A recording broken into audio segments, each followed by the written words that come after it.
millions or billions of lives, acting for our own pleasure.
Maybe like an orchestra or something. I used to play in the school band, and I played saxophone, and there's like 50 kids, and if just one of them is out of tune, even a little bit, the whole thing sounds horrible. Or that one person just plays like a note, like when everyone's like, everything gets quiet, and then one person just like plays a note, and it's just like, oh, it ruins the whole thing. So it just takes that one person, or one person being out of tune or playing the wrong tune, to kind of destroy the whole harmony of the whole situation. But when everyone's nicely, just playing their part, and the person that's not the soloist doesn't try to come and play a solo, then everything works nicely and it sounds very nice. So we see in so many different instances, like I'm saying, that people are acting in concert. They're acting concertedly for a group interest, right? For a larger interest. And it seems very selfless, like a soldier seems selfless, like they're going to sacrifice their lives for the country. And here in America, it's very much celebrated. They have Veterans Day, they have Memorial Day, they have even 4th of July they use to glorify the troops. And not to speak against the troops or anything, but what they're ultimately doing is known as what Prabhupada described as extended selfishness. So yes, it might seem very selfless that they're sacrificing their life for their country, and wow, they're such a hero. But ultimately we understand they're only doing that because they're identifying with that country. They're saying, I am a citizen of this country is a part of me, and because of that I'm going to go and sacrifice my life for them. So there's a sense of duty, and it's a kind of twisted sense of duty, because ultimately we understand we're spirit soul, we're not actually belonging to these countries, we're not belonging to this nation.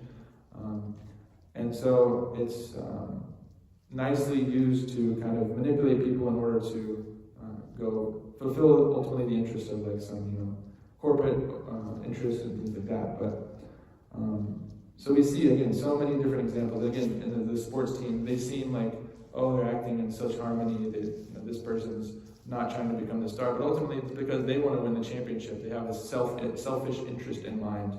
Even if they seem to be sacrificing their own glory or something like that for someone else to take the spotlight, they still want to win. They have selfish interest involved. So that's kind of what's happening in this world with this concerted efforts, and we see it all over the place. But of course, we understand in Krishna consciousness that the real acting concertedly, the real way to create harmony is to act together in Krishna consciousness. And because this is not on the selfish platform, this is on the platform of understanding who we truly are, which is spirit soul, and understanding what we are, which is a part and parcel of Krishna. And we're Jivar Swarupoi Krishna Nitya Das. We're servants of Krishna ultimately and eternally. So when we act on that platform and we act concertedly with other devotees, this is how we achieve this real harmony, this real harmonious situation in the world. And we see, of course, in Kali Yuga, so much strife, so much conflict, so much animosity, so much, wars and all these horrible things.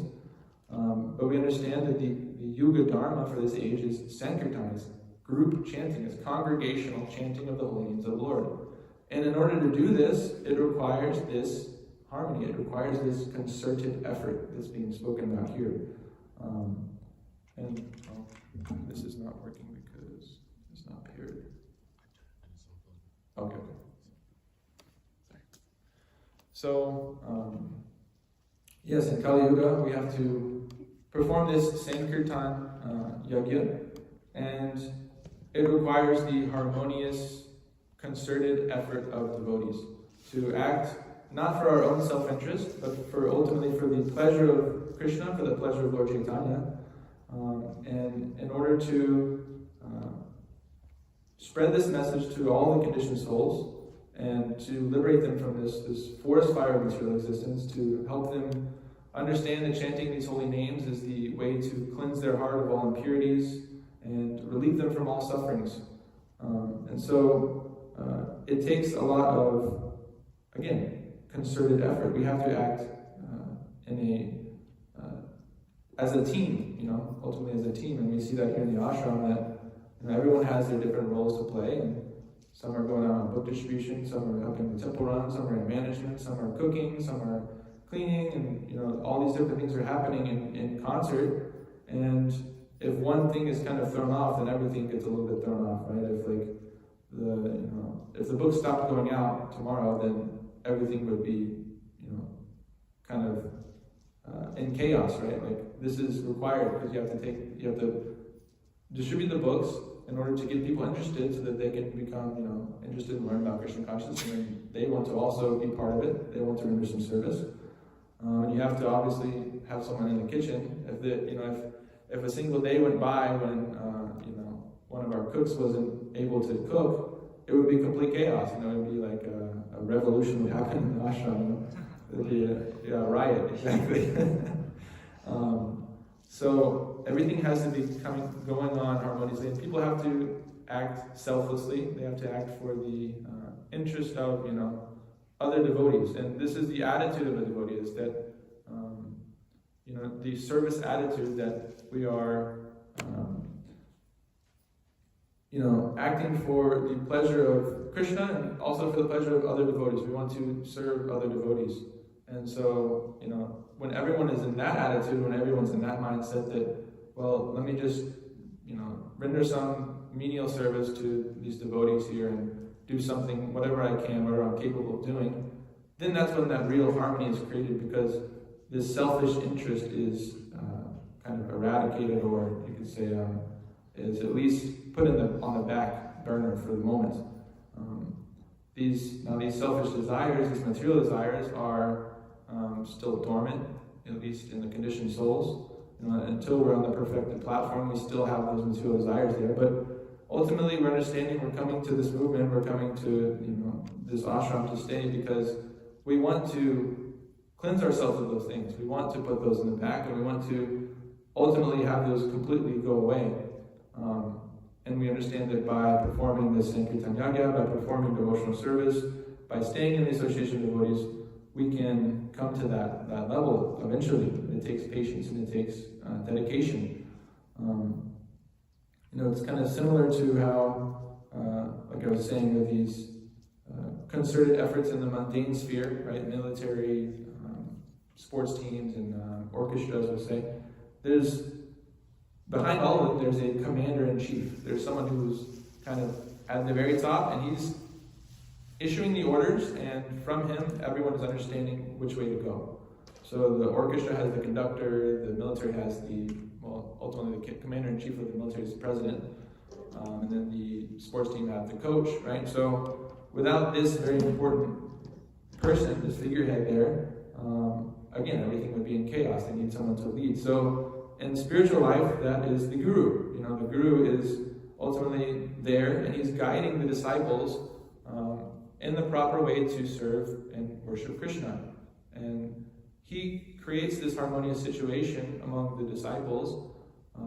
And so, the point is, just like in the military, there's no question of not following the orders of your commander in the military, right? You have your superior officer, and by not following the orders, you commit, was it treason or something like that? Basically, like it's a arrestable offense, like a crime. Basically, you can become held in contempt, or you can be arrested for it by just simply not following the orders. But if the commander orders you to go and kill this many people, then it's not a crime anymore, because it's done under his order. So similarly, the guru orders us, and there should be no question of disobeying or saying, well, that's his order, but I'm just going to kind of do what I want. Because then this is when we come back into selfish desire. This is when we come back into the reason that we're here in the first place in this material world. And then this creates disharmony. This creates discord among the disciples, and this is not a favorable situation. So this, and we say it every morning now, Guru Avajna, to disobey the orders of the spiritual master, is an offense against the holy name. And while we are committing that offense, there's no question of achieving pure chanting of the holy name. There's no question of really cleansing our heart of all these material desires, of all these anarthas, and achieving the goal of chanting, the goal of acting in devotional service. And so, we're so used to acting for our own sense gratification, we have to unlearn it ultimately. And something I've been realizing, at least with this Bhakti program, and trying to inspire people to come to Krishna consciousness, serve full time, join this revolution in consciousness, this revolution in culture and society, it's kind of similar to for some reason this popped in my head, but going to rehab, because there's like a law that if you go to rehab, you have to go voluntarily. Like, you can't have your parents say, okay, you're a drug addict, and they just check you into rehab. If you don't want to go, you don't go. So it's similar to that. You have to. This is a voluntary movement. This is we're all here voluntarily. We can all leave whenever we want, but we're here. We're sacrificing, our time and our youth in order to serve Guru and Krishna. And it's the best use of our time, but we have to be here voluntarily. We have to truly desire to do this, to follow Guru, to follow Krishna, and to serve, like I said, to selflessly serve the devotees. So it's a very voluntary movement.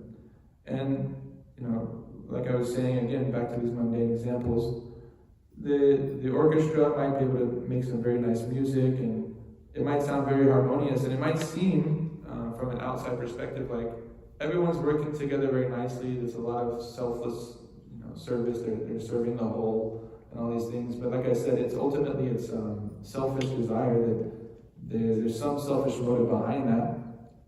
And ultimately it's also completely temporary, right? So whatever position we're in, whether we're let's just go back to the orchestra. So you're in this nice orchestra, but everyone's in there because they're getting paid to be there. So as soon as that money's gone, then they'll leave, and there's no longer this nice orchestra that's creating such harmonious music. But everyone's looking for a permanent situation in this world. We're not looking for this temporary situation where sometimes we're doing this, sometimes we're doing that. It's a very anxiety-inducing situation to be in, that we're constantly switching from this thing to that thing, and switching our positions. I know because I used to work so many different jobs, and it's very anxiety-inducing because I would try this job and I just didn't like it, or whatever, after a year, and I would quit and I would go to something else. And there's always anxiety in the mind of what am I going to do with my time, how am I going to pay the bills, all these things. So the soul is looking for a permanent situation, and in that situation I was looking for what can I do that I can stick with, that I can just keep as a job. And so we're all looking for this permanent situation, permanent harmony, and to act concertedly with a group of others in a permanent way. But the only way to do that is, of course, by reestablishing, reawakening, and acting in our true constitutional position of servants of Krishna. Because this is our eternal position. This is, like I said, Jiva Swarupa Krishna Nitya Das. We are eternal servants of Krishna, whether we're in this human body now, or whether we go to the body of an animal, whether we go to the body of an insect. Ultimately, what's in those bodies is that soul, which is their position is to be a servant of Krishna. And so, by acting in that way, this is how we achieve this real permanence, this real anxietylessness, living a life without anxiety, without worry, without strife. And we're able to, actually act in a permanent platform. And this is the only way to make real progress as well, because if we're doing everything on the temporary platform, acting concertedly with this person and that person just for some time, and just because I'm in this body and I relate as an American man, I'm going to act in this way. This is all for nothing. It's all just for zero. It's all temporary. It all goes away at the time of death. And so we're left with nothing. But if we act in this permanent way, in this understanding of our permanent position, then that's how we actually make progress in life and life after life. Even if we don't perfect ourselves in this life, next life we can continue where we left off. There's no loss or diminution in this path. And ultimately, we're acting in a selfish way because we're in this thing called, Jagat Darshan. So I saw this, I'm going to pull this up here. Not on there, but just let me read it here. So I was seeing Bhakti Vikas Maharaj's Instagram account. There was a quote on here that I found really relevant and nice. So, Srila Saraswati Thakur often expounded Goloka Darshan, spiritual vision, versus Jagat Darshan, worldly vision. By Goloka Darshan, Krishna is perceived as the center of existence, and everything in this world as paraphernalia for serving him. By Jagat Darshan, the jiva considers himself the center of existence and views everything, even the Godhead, as paraphernalia for his personal sense enjoyment. By Goloka Darshan, one sees and lives in the spiritual realm, even while present in the mundane sphere. So I found this very, very nice that, again, we're all coming into devotional service with this conditioning, right, of so many millions and billions of years or lifetimes of acting in this Jagat Darshan, worldly vision, thinking that me, myself, and I'm the center of existence. Everything that I want is, topmost. I'm just going to go try to get my own sense gratification by all means necessary. And so we come into Krishna consciousness and we begin trying to develop this Goloka Darshan, right, spiritual vision. But it doesn't happen instantly. I mean, it's a very process that takes patience. I mean, it could happen instantly. Prabhupada said that it just takes one instant, but for most of us, we're, something I realize is that I'm holding on to this idea, like, for some reason, even though philosophically, you understand I'm not the body, I'm a servant of Krishna, I have to, perfect my life and, become a pure devotee, all these things, I can't have material desires. For some reason, you still hold on to it. It's so crazy. Like, it's so foolish, because it's so stupid. Why am I doing this? But you keep doing it. And then, you just keep doing it over and over and over again. So, we have to trust the process again, this Chaitanya Marjanam, and understand that, Rupa Goswami said that it takes patience, enthusiasm, determination, and patience. This is very important. So we have to continuously practice this, and over time, this Jagat Darshan will become less and less. But we come into devotional service with this idea of, well, that we're still thinking I'm the center of everything. We're still thinking that. And it doesn't instantly click over to Krishna is the center of everything. And so it's very easy to get sucked into this trap of devotional service where you are simply enjoying devotional service and trying to enjoy the facilities offered by devotional service and the respect gained from being a sadhu and being, a devotee and, eat very nicely and, sleep very nicely. Yeah, we sleep a good amount, but not like great. You can sleep much more as a materialist, but, just enjoy the facilities. We have such a nice facility here and nice vehicles and all these things, and, get all this nice equipment to make these videos with. And it's very easy to get into the mindset of, let me just enjoy these things, right? And I'm doing my service, but in the back there's that enjoying mentality is still there. And so we have to be very vigilant and very,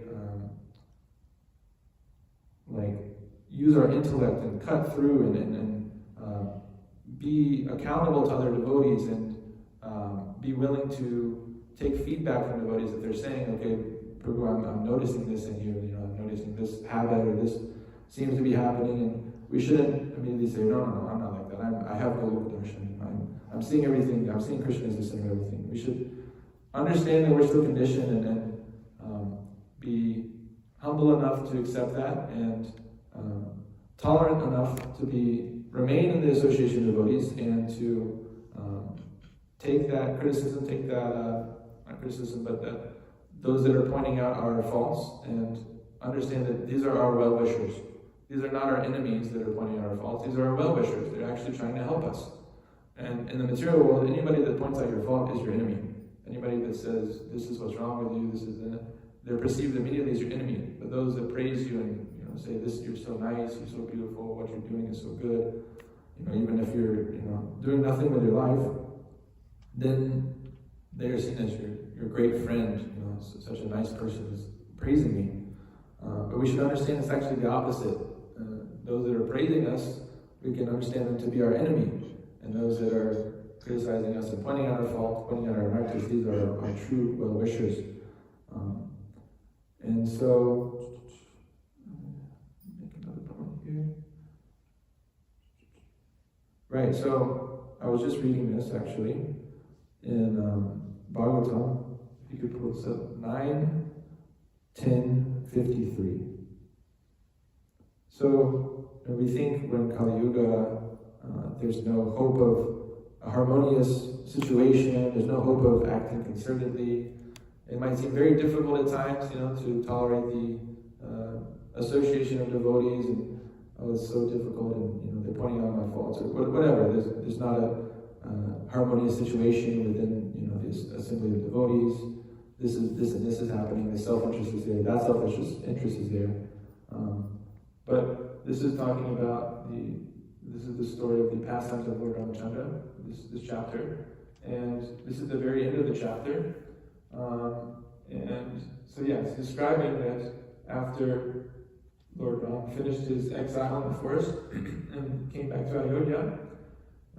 So when Lord Ramachandra, the Supreme Personality of Godhead, was the king of this world, all bodily and mental suffering, disease, old age, bereavement, lamentation, distress, fear, and fatigue were completely absent. There was even no death for those who did not want it. It's pretty crazy. So then the purport. All these facilities existed because of Lord Ramachandra's presence as the king of the entire world.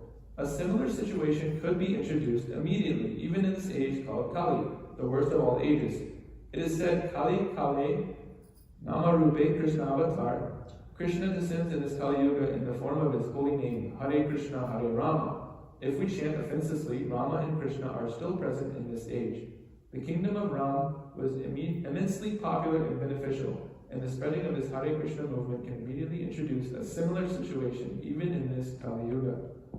So, it's saying here, if you go back to the translation, there was even no death for those who did not want it. I mean, this is really, really far out. I mean, no death for those who did not want it. And of course, we understand that a devotee is deathless, right? Because for a devotee, there's no death. They go back to God at the time of this leaving this body becoming unmanifest. Their body becomes spiritualized, and then they go back to God and all those things. But it's really far out, to think that we can actually create a harmonious situation in this world right now, in this age, in Kali Yuga, when it seems so hopeless. If you look at the news, if you look at what's happening in the world, it just seems like complete chaos, complete disharmony, discord, the opposite of acting concertedly for the pleasure of Krishna. Everyone's acting so much for their own sense gratification, and it just gets more and more and more and more. And they come up with new ways to gratify their senses, newer ways, more and more degraded ways. Chandan had one of those at Hilltop class soon that we saw something really crazy. But, so they come up with all these new ways, and it just seems completely impossible that there could be this golden age, like he's saying, you can create Satya Yuga within Kali Yuga by the chanting of the holy names. Because not that, in here, the situation, Lord Ramachandra was personally present on the planet, but here, Krishna still is personally present on the planet in the form of his holy names. And so we have to have that vision, this understanding that his holy name is actually not different from him, and he is present on this planet. And by spreading this holy name through, again, this Sankirtan movement, book distribution, Harinam, by spreading this, we can actually create this golden age, this situation where there's no death, no disease, no mental suffering. This is great. No old age, no lamentation, no distress, no fear. The world is full of all these things. Like, it almost seems like this is what the world is made of right now. It's crazy. And then back to, I don't know why I always talk about this guy that wants to never die, that wants to use science to never die. But this is the real way. He's explaining it right here. This is actually the way to cure disease, old age, distress, fear, fatigue, all these things. This is what he's trying to cure through material means. But this is actually the real way to do it, through the spiritual means. It's people understand, like back to this Goloka Darshan versus Jagat Darshan, like people generally have some kind of understanding that they're not the center of everything, right? If you go talk to someone, most people are somewhat logical. They're just, okay, they're not going to outright say, I am the center of everything. What I want is actually the topmost thing. It's all that matters. Whatever is gratifying my senses. Forget everything else. Forget, God. Forget you. Forget, all this other stuff. Whatever gratifies me is the center of everything. Nobody's actually necessarily explicitly saying that, right? But if you look at their actions, that's actually how they're acting in the world. They're people are manipulate other people, and they do all kinds of crazy things to gratify their own senses. But they'll also admit, if you speak to them, that, well, I know that I'm not the center of everything. I'm actually very insignificant. And they might seem very humble. Actually, I had this one anecdote of that my father, it's kind of funny, he's a very quiet person. Like, we don't really talk very much at all. And so for some reason, whenever we have talked, I remember some things. I have a pretty bad memory, but I'm able to remember some of the different conversations we've had. But I remember two instances, and this will kind of relate to this, that about 5 years ago must be, I was riding in a car with him one time, and for some reason I just was wanting to ask him, okay, what do you think about God? Do you believe in God? And what do you think is the purpose of life and this kind of thing? And he was like, well, I realized one thing, that I'm very, very insignificant. I'm very tiny, and I'm almost completely insignificant. And it seemed very humble, and wow, okay, he has some kind of realization of his how insignificant he is. And I was like, okay, that's interesting. And then a few years later, right before I joined, we were out on, they have this boat, my parents have this nice boat, so we're out on the lake on the boat, and I remember I had just been started reading Prabhupada's books and just got into Association of Devotees, and so I was kind of seeing everything from that perspective a little bit more, and I don't know how he literally spoke something that, I don't know how he said this, but it was so spot on. But we were on the boat, and I asked him, I think I was asking him, have you paid off the boat yet? Do you fully own this boat yet? That kind of thing. And so I asked him, have you paid off the boat? And he's like, or do you own this? He's like, He's like, I own this, and I own all of this. And he pointed to like the whole lake and like the houses, and he's like, this is all my domain. Like he was like joking, but I was like, whoa, like this is exactly what the Bhagavad Gita is describing. It. You know, this is all mine, and then he's my enemy, and I've killed him, like this demoniac mentality. And he was saying it as like kind of like a joke, I guess, but I was like, that's actually how you actually feel. Like, and so it just kind of blew my mind that, you know, this is kind of the mentality that we have. And, you know, it's not just him, not just to call him out. I have the same mentality, you know.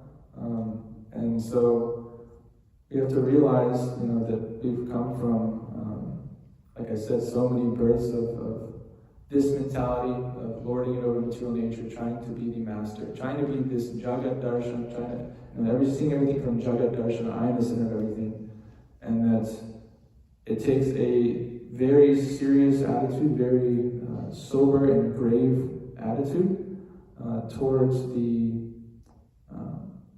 dire situation that we're in, that we've been in for so long, that we're so close to just easily falling back into. Like it's so easy to just fall off this razor's edge and go right back to material life. Especially, I've been thinking about, especially like for, you know, someone like in a Western body like myself, that, you know, before Krishna consciousness was doing everything, you know, just complete materialist, full on, no idea of spiritual life, no idea of service to Krishna or anything. And so it's so deeply conditioned in there for so many years, and so, you know, it's very easy to fall back off. So we have to be very careful, very grave, and very serious, and stick to the association of devotees. Even though it can be difficult at times, we should stay with the devotees, stay with, you know, under the shelter of our seniors and our guru, and do our best, be very sincere, very, just be very sincere in striving to fulfill the orders of our seniors, and notice our faults, work on our faults, try to improve on the things that we can improve on. And ultimately, you know, Krishna will give us mercy if we're sincere in that endeavor, and he will help us, because we can't do it on our own. You know, we're so conditioned to these old habits that it's really not able to be overcome on our own effort. So I'll end my class there. If there's any comments or questions, we have 3 minutes.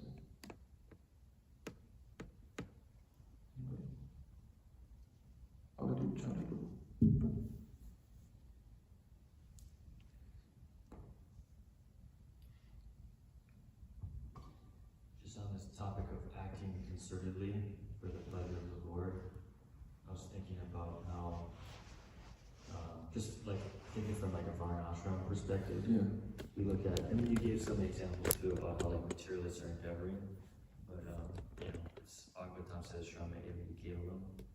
But you know, we see in like our devotional society, some devotees say like, oh, you know, there's more failed marriages than, you know, the karmis have. And we often hear too about like simple living, high thinking, and we preach to devotees in the devotional society. They say like, well, karmis are more interested in this than the devotees are. So it seems like, okay, we have like such a wonderful spiritual philosophy to like take shelter of, but in reality there's like some level of like imbalance, unfortunately. So I'm just kind of thinking like, why is that? Yeah. Well, one thing that I can think of immediately is that devotees aren't reading Prabhupada's books enough. I mean, because if you read Prabhupada's books, he's speaking about varnashram and this need for that over and over and over again. And so, you know, this not having imbibed the actual mood of Srila Prabhupada, right? And so people see, you know, so many devotees these days now see like ISKCON and like, you know, Krishna consciousness as just like a religion or just something that they do on the weekends. They go to the temple and it's just like the, you know, Christians, they go to church on the weekend and then they're just kind of doing their own thing throughout the week. And it's just kind of something to do. It's like a culture thing, it's like a social thing, that kind of thing. But this revolutionary spirit isn't so present nowadays like it was back in Prabhupada's time. And so that's kind of what, you know, is trying to be done here, at least. That, you know, not just, you know, being casual devotees, but actually overhauling the entire society, the entire culture. And that was what Prabhupada was talking about. He said you have to actually change everything. You have to change the culture. You have to change, everything about the society in order to make, Krishna consciousness successful. And so, it might seem very impossible. It might seem very unlikely that we could do that. There's some small group of people, but there's this quote that I don't know who said it, but don't be surprised. I'm paraphrasing. Don't be surprised if a small group of people changes the world. Like it's the only thing that's ever done it. Like, you look at like the American Revolution, it was just like a small group of like this founding fathers. They changed the whole world. They created a whole country.